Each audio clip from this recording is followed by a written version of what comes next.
Mayor Pete, why did it take you an entire 2.5 weeks to actually get here to respond to East Palestine? Will you apologize to the residents of this city for the slow response, to the government's slow response? Do you have any apology? I'm a press person. I can help you.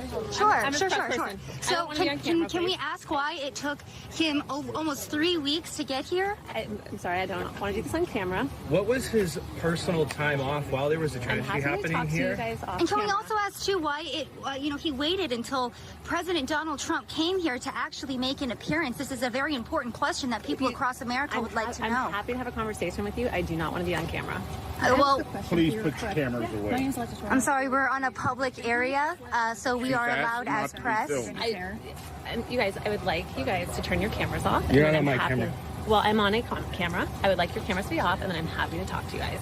Well, if you're the press secretary of the Department of Transportation, don't you think you should be able to ask questions? Mark, I mean, that's Buttigieg's press person right there. Won't answer any questions, wants to do it off camera. This coming after the mayor of East Palestine had a lot of criticism for the Biden administration, saying it felt like a slap in the face that they weren't there earlier this week, even prior to President Trump's visit. Your reaction to this, Rob put it as condescending reaction that we've seen from this press person, that we've seen from Pete Buttigieg when he was confronted directly. Jed, I'm happy to answer your question, but I'm going to turn the camera off. So with the camera off, I'm happy to say, this is where Joe Biden goes. If Joe Biden goes, he'll have more protection, right? He'll have Secret Service and more of an apparatus. As Rob said in a different context earlier, if the Transportation Secretary goes, he doesn't have like a lot of infrastructure around him. And his press secretary was there. Now, she initiated the conversation. She said, here I am, I'm happy to help. But in the age in which we live, if you're speaking on behalf of the federal government, you're not going to get anybody to turn their cameras off. That's a reality of we all have phones and satellite trucks in our pocket. This is just, it was so funny to see this. Betsy, what's your reaction? And the mayor, one mayor to another. The delay is the least of it, the least of this slap in the face. The fact is that Buttigieg went to East Palestine and lied. He said that the derailment was due to a change in regulations, the no longer using electronically controlled pneumatic brakes. The fact is the General Accounting Office found that regulation was insufficiently justified. That's why it was removed. Donald Trump was the king of deregulate, and this was a very good decision. Buttigieg was also there as a union flack, claiming that more sick leave for union members would have prevented accidents like this. He was asking for one union benefit after the other. He was there demanding more for the unions, not more for the people of East Palestine. That was shameful. I mean, what's it going to take for the people of East Palestine to get the assistance that they deserve? I mean, you look at the EPA going in, of course, laying the blame on Norfolk Southern, obviously. It seems like everybody's pointing fingers, and the people of East Palestine are left behind, unsure of who to trust. They're being told the water's safe, the air is safe, but a lot of them still having side effects, not feeling well. Where do they go from here? Well, look, Biden's policy, which is migrants first, Americans last, is on full display there. FEMA, Federal Emergency Management Agency, should have been there on day one. Their job is to respond to disasters. They didn't get there for over 2 weeks, and they still refused to declare a disaster in the area. That means that the people of East Palestine are ineligible for legal assistance, hotel assistance, food assistance, lost wages assistance, all the things that people get from FEMA when they're when they're victims of a disaster. Who's getting it?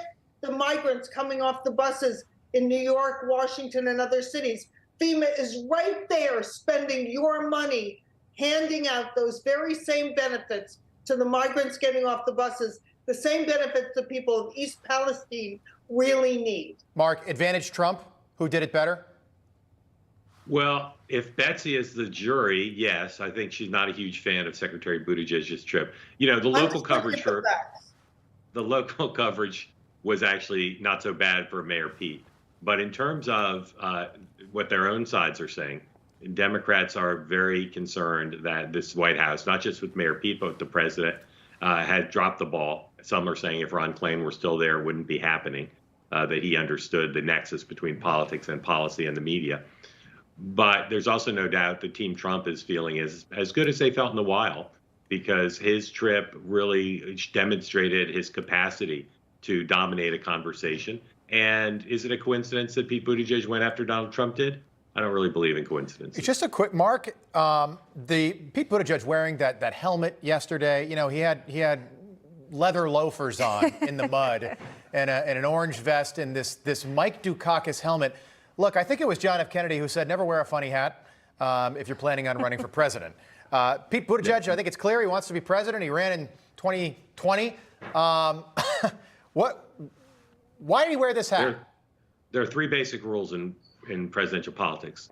Never wear a funny hat, never follow Bill Clinton on the stage, and don't try to upstage a child. Pete Buttigieg, I'm not sure if he thought through that hat, but, you know, he's a stickler for rules, and everybody else is wearing a hat. But you'll see this image. If he ever runs for president, I virtually guarate you'll see it in an ad. Mike, I can't imagine how he does run for president. I said this yesterday, but you look at this administration between, the vice president, Pete Buttigieg now. If there's a crisis, they're as far away from it as you can get. They're talking about, minorities in construction, that there aren't enough minorities in construction versus what's actually happening. You got Kamala talking about root causes. It's just amazing where the Democrats are right now. Betsy, do you think we will see Biden actually make his way to East Palestine? I'm dubious because, of course, from the beginning, Biden, his vice president Kamala Harris, have said they're going to focus on equity. And that means, according to them, that people who have gotten less in the past, including people of color, will get their attention. And they said that specifically about FEMA. This is a small working class town, 98% white, and it has been totally neglected by the Biden administration in this disaster. We don't even have a disaster declaration yet that would entitle them to the kinds of help they deserve. That train derailed 3 weeks ago today, by the way. Mark, a little less than a minute left. So over the past 48 hours, we've had some interesting headlines. Politico with a headline yesterday saying that Biden might not run for president again in 2024. And apparently, according to Politico, Democrats are preparing for this. And then we see this headline yesterday. Look, the press is bored, and that's why they're talking about Joe Biden not running for president again. Where do you fall on the great Biden debate as it relates to 2024? My position on this is complicated and nuanced, but I only have 30 seconds, less now. I agree with the second headline more. He's planning to run. He's planning to run. Every source I have says he's going to run. My gut says he will not be the Democratic nominee. You want to go with my gut, feel free. But if you want to go with my brain and my reporting, he's running and he's in it to win it. It's hard to take the keys away from Grandpa. Yeah, I think his fellow Democrats want him out. But the alternatives aren't so bright. It is going to be interesting either way, and a whole lot of fun. You know what they say? They say a weaker bench than the Amherst men's JV team. Yes. Excellent, Mark. Mark Always Halperin. love seeing you both. Yes, Betsy McCaughey. Great to see you, Jen, in the morning. I love being out at night with Jen. Hope to catch you next time I'm in town. I agree. Thank you. Guys, have a great weekend. Thank you.